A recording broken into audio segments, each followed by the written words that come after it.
अख्तराब से वो गुजर रहा है या क्या उसको परेशानी है। एक ज़माने में आप रास्ते में देखते थे कि वो लिखा होता था कि खुदकुशी ना करें, हमसे बात करें। ये फैसिनेटिंग आइडिया था कि आजकल लोगों को हेल्पलाइन की ज़रूरत है, लोगों को ज़रूरत है कि कोई फ़ोन पर दूसरी तरफ उनकी बात सुने, वो अपनी वेंटिलेशन कर सके और सामने वाला उसको सही तरह से काउंसिल कर सके कि देखें आप इस तरह से करें और इस तरह से अपने को बचाएं। और एक दफ़ा दूसरी बात है कि अगर वेंटिलेशन बसाते खुद भी, जैसे मैं कहता हूँ कि रो भी लेना चाहिए और धारे मार मार कर रो लेना चाहिए, क्योंकि वो भी वेंटिलेशन का तरीका है। तो ख़वातीन का हमारे यहाँ मतलब एक वो जो मेल शेवनिस्ट सोसाइटी या मेल शेवनिज़म हमारे यहाँ है, वो किस हद तक आपने देखा कि वो लोगों का जहन क्लियर हो रहा है या बदल रहा है?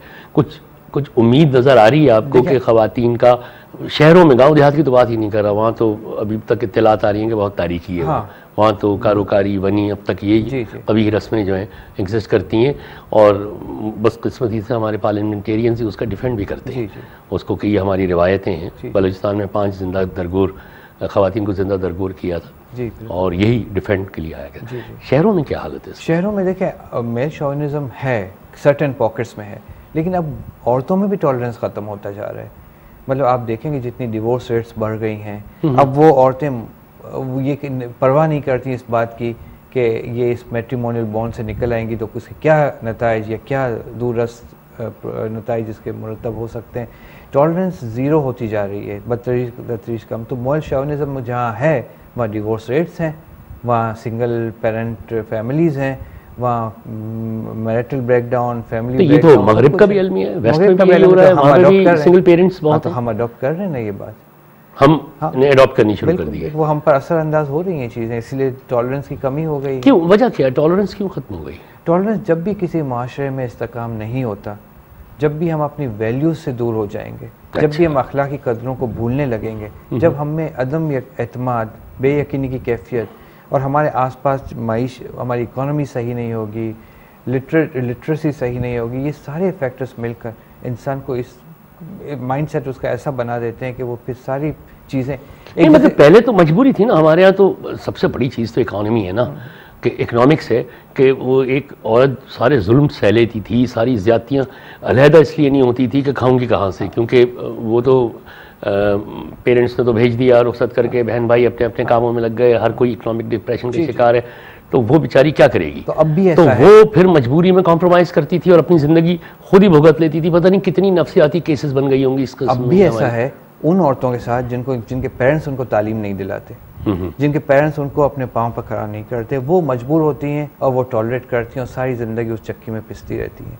लेकिन वो औरतें जो लिटरेट हैं, जो हैं वो जो है वो कहते हैं कि नहीं वी आर इक्वल, तो आप कुछ भी टॉलरेट नहीं करने के लिए तैयार है। वो एक दूसरी एक्सट्रीम आ गई है, और जब कुछ भी टॉलरेट करने के लिए तैयार नहीं है तो फिर और सारे मसले होते हैं, ब्रोकन फैमिलीज़, और उसको वो कहते हैं कि नहीं जस्टिफाइड है, क्योंकि वेस्ट में भी तो ऐसा होता है, कोई सारी ज़िंदगी एक दूसरे के साथ कहाँ रह सकता है। तो वो वाली थ्योरी आ जाती है कि फिर कंपटीशन वाली स्पिरिट आ जाती है कि आप ये अर्न करते तो I am also like that, so let's break. और हमारे गांव देहातों में या इंटीरियर्स में, गांव देहातों में मजलूमियत की अब भी वो कैफियत है, गांव देहातों में अब भी सप्रेशन है और बहुत बुरा सप्रेशन है। और इसकी वजह ये है कि हमारे जो कारोकारी और ये ऑनर किलिंग्स और ये जो वानी और ये सारी चीज़ें हैं वो इतनी ज़्यादा वेस्टर्न कंट्रीज़ को बताई जाती हैं कि कई दफ़ा दिफा करना मुश्किल हो जाता है अपने मुल्क। लोग बार बार ये कहते हैं कि नहीं यार मुसलमानों का, नहीं भाई मुसलमानों का नहीं है, कहते कहते थक जाते हैं कि हर जगह कॉमन है, तो कहते नहीं पाकिस्तान से है। अब हर चीज़ के लिए मोरद इल्ज़ाम पाकिस्तान होना। आप मैं इसलिए कह रहा था क्योंकि आप मुख्तलिफ जर्नल्स में,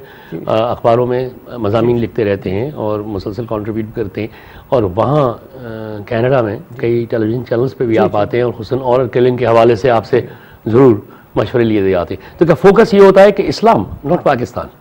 पहले तो इस्लामोफोबिया, इस्लाम इसकी बात होती है, और हम कहते हैं नहीं भाई ऐसा नहीं है, और कम्युनिटीज़ में भी होता है, और मज़हब, हर मज़हब, हिंदुइज़्म, सिखिज़्म, क्रिश्चियनिटी और बहुत सारे ऐसे मज़हब जिसमें ऑनर किलिंग है। हाँ, मैं बर्मिंघम में जहाँ मैं रहता था वहाँ जानता हूँ कि वहाँ 4-5 सिखों ने तो ऑनर किलिंग अपनी बहनों की थी। तो बात ये है कि वो फिर सिर्फ मुसलमानों को क्यों मार्जिनलाइज करते हैं, और दूसरी बात ये है कि ये एक तो, और दूसरी बात कि इसके पास फोकस पाकिस्तान का आ जाता है क्योंकि सारी रिपोर्ट्स पाकिस्तान से पब्लिश होती हैं, इंडिया से कुछ नहीं जाती। इंडिया से हालांकि वहाँ पे भी होती है। हाँ, वहाँ पर भी होती है। पाकिस्तान से 6 औरतों को, जो 5 औरतों को आपने कहा कि उनको दफन कर दो, वो हाईलाइट होकर आती हैं और ह्यू एंड क्राई रेज होता है कि ह्यूमन राइट्स का ये वायलेशन है पाकिस्तान में, तो पता नहीं वो कैसा मुल्क होगा। तो पाकिस्तान को डिफेंड करना भी बहुत हमारे लिए एक मुश्किल अमर हो जाता है। तो इसका सोल्यूशन क्या है? इसका सोल्यूशन हमें अपनी इमेज बिल्डिंग की ज़रूरत है, हमें सुधरना होगा। हम इमेज बिल्डिंग क्यों कर रहे हैं? हम अपनी आइडेंटिटी क्यों नहीं इस्टेब्लिश करते? तो वो इसी से मतलब इमेज तो एक प्रिज्म है ना, जिससे कि आदमी दूसरे के प्रिज्म से अपने आप को देखने की कोशिश करता है, मिसाल के तौर पर बात कर रहा हूँ। लेकिन अगर हम अपनी आइडेंटिटी इस्टेब्लिश कर लें, अपनी शनाख्त जो है वो ये है कि हम ऐसे हैं, तो वो बेहतर तो पहले तो पहले वो करेंगे जब भी इमेज बिल्डिंग होगी ना। वो सारे प्रीकर्सर्स हैं कि जब हम अपनी ये सारी चीज़ें ठीक अपनी कर लेंगे, जब हर तरह से मुस्तहकम हो जाएंगे, तो फिर हम हमारा इमेज खुद ब खुद एलिवेट हो जाएगा। हम खुद एक अच्छी विक्टोरियस, अब हम न्यूक्लियर पावर हैं। लोग कहते हैं कि हमारी जो एजेंसीज़ हैं ISI वो बहुत बेहतरीन एजेंसीज़ हैं। आप नेट पर देख लें कि उसको नंबर 1 रेट किया गया है। हमारी फ़ौज की तारीफ़ की गई है, हमारी बहुत सारी चीज़ों की तारीफ़ होती है, लेकिन दूसरी तरफ जो पहलू दिखाया जाता है वो इतना भयानक है कि वो सब नल एंड वॉइड हो जाती है। तो बात यह कि उस दूसरे पहलू को, जो भयानक पहलू है, उसको ठीक करने की ज़रूरत है। हमें फ्रेडी के नाइटमेयर ऑन एल्म स्ट्रीट से निकल कर एक यूटोपिया में आना चाहिए। हमें इसको एलिवेट करना चाहिए। हमें इन मुआशी बुराई, सारी बुराइयाँ उसको ख़त्म करना होगा और इज्तिमाई तौर पर शुरू कहाँ से करें? और कौन करे, यानी कौन से करे, मतलब कौन सा डिपार्टमेंट करे, या गवर्नमेंट करे, या लोग करें, या इंडिविजुअल करें? बहुत ही सिंपल फॉर्मूला है। हर आदमी, चाहे वो आप हो मैं, हम जो काम कर रहे हैं उसमें ईमानदार हो जाए। बस एक इंडिविजुअल अगर ईमानदार हो गया कि ना मुझे झूठ बोलना है, ना अपने काम से बेईमानी करनी है, मुझे सही इंसान बनना है, मैं सिर्फ अपने लिए जिम्मेदार हूँ, किसी और के लिए नहीं हूँ, तो फिर एक आदमी ऐसा होगा, दूसरा आदमी, तो कलेक्टिवली पूरी कौम ही बेहतर हो जाएगी। तो इंडिविजुअल सुधारने की ज़रूरत है। इंसान को खुद अपना मुहासबा करे और अपने आप को ठीक। यानी वो जो ऑस्कर वाइल्ड ने ग़ालिबन कहा था कि अगर हम अपने आप को दुरुस्त कर लें तो आपको ये यकीन होना चाहिए कि माशरे में से एक बदमाश कम हो गया। बिल्कुल बिल्कुल। डॉक्टर साहब, चलते चलते आखिरी 2 मिनट हैं। जापान की प्रोग्रेस मेरा बड़ा फेवरेट सब्जेक्ट, मैं उसको अक्सर पढ़ता भी रहता हूँ। दूसरी जंग अज़ीम में जापान ने बहुत ही हसीमत और बहुत ही शर्मनाक शिकस्त, 2 एटम बम उनके ऊपर गिराए गए। उसके बाद एक पानी के जहाज़ पे, बहरी जहाज़ पे जनरल मैकार्थर ने उनके बादशाह को बुला के उसको ह्यूमिलेट किया, और न सिर्फ ये आखिरी की लिए ठोकी कि कॉन्स्टिट्यूशन खुद बना के दिया कि ये आइन है हमारी तरफ से जो आप जापान में नाफिज करेंगे। पूरी कौम जो थी वो बहुत ही ज़ाहिर दिल बर्दाश्त थी, मोरल्स डाउन थे, ये डिप्रेशन में थे। तो ये जो वापस आए तो इनके बड़ों ने मुशावरत की और उसके बाद फ़ैसला किया 3 उसूलों का, और उन्होंने कहा कि ये 3 उसूलों पे अगर हम कारबन रहेंगे तो हम अपनी खोई हुई उस पूरी तवानाई को, खोई हुई अपने उस मोरल को, कौम को, इज़्ज़त को दोबारा बहाल कर देंगे। पहला उन्होंने उसूल ये बनाया कि अब आइंदा हम अपनी कौम से कभी झूठ नहीं बोलेंगे। दूसरा, हम खाने में 1 रोटी कम खा लेंगे लेकिन तालीम पे कॉम्प्रोमाइज़ नहीं करेंगे, हर जापानीज़ तक तालीम ज़रूर पहुँचाएँगे। और तीसरा, हम फ्यूडल सिस्टम ख़त्म कर देंगे जापान से। ये 3 प्रिंसिपल्स पे उन्होंने अमल किया और आज जापान कहाँ है? तो आज हम इन 3 प्रिंसिपल्स पर क्यों अमल नहीं कर सकते? हम पर तो किसी ने एटम बम नहीं गिराए हैं, हम तो खुद न्यूक्लियर पावर हैं। तो इन 3 प्रिंसिपल पर अमल करना हमारे लिए क्यों मुश्किल? ये लम्हा फ़िक्र है हमारे लिए। कहाँ से शुरू करें? फिर वही बात, अपने आप से शुरू करें।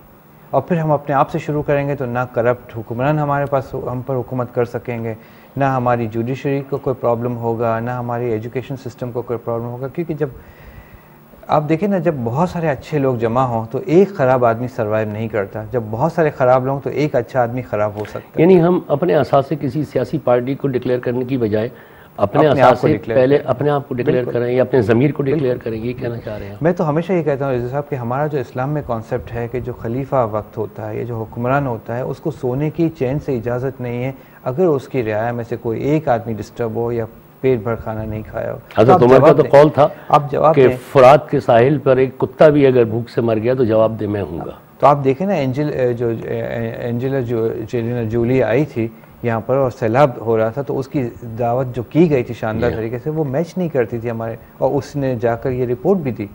तो हम इंतज़ारात से हमें जो है वो छुटकारा पाना होगा। डॉक्टर अमीन कादिर साहब, प्रोग्राम का वक्त ख़त्म हो गया जी। तो ये चाह रहा था कि इस गुफ्तगू को और आगे बढ़ाता, लेकिन इस वादे के साथ कि अभी तो आप पाकिस्तान में हैं, तो एक नशिस्त आपसे इंशाल्लाह और की जाएगी, क्योंकि और कई ऐसे सवालात हैं, ऐसे मसाइल हैं जिन पर मैं चाहूँगा कि आप अपनी माहिराना राय ज़रूर डालें। एक मरतबा फिर बहुत बहुत शुक्रिया तशरीफ़ लाने का और हमें ज्वाइन करने का बहुत शुक्रिया। ख़वातीन हज़रात, डॉक्टर अमीन गादिर साहब माहिर नफ्सियात, सीनियर डॉक्टर, प्रोफेसर, कनाडा से तशरीफ़ लाए हैं। उनसे गुफ्तगू की, सोशल अवामिल पे भी की और समझने की कोशिश कर रहा था कि ये हमारा माइंडसेट जो है ये ऐसा क्यों है जैसा कि हमें लग रहा है, और इसे हमने नॉर्मल समझना शुरू कर दिया है। लेकिन जैसे कि डॉक्टर अमीन गादिर ने भी कहा कि ये नॉर्मल नहीं है, ये एक हेजान अंगेज़ माशरे की निशानी है जो हमारी साइकीज़ में दाखिल हो गई हैं, और हमें साइकोलॉजिस्ट से हेल्प भी लेनी चाहिए। हमारे ये एक बड़ा अजीब व गरीब टैबू है कि कोई साइकेट्रिस्ट के पास या साइकोलॉजिस्ट के पास जाता है तो लोग ये समझते हैं कि ये आदमी अपना दिमागी तवाज़ुन खो बैठा है, ये पागल हो गया, उसका तमस्खुर उड़ाया जाता है माशरे में, लिहाजा आदमी जो है शर्माता है। साइकोलॉजिस्ट या साइकेट्रिस्ट भी एक ऐसे ही डॉक्टर होता है जैसे नज़ले ज़ुकाम खांसी का आपका डॉक्टर होता है। जब आपको फ्लू होता है आप डॉक्टर के पास जाते हैं इलाज के लिए, वो चंद दवाएं तजवीज़ करता है।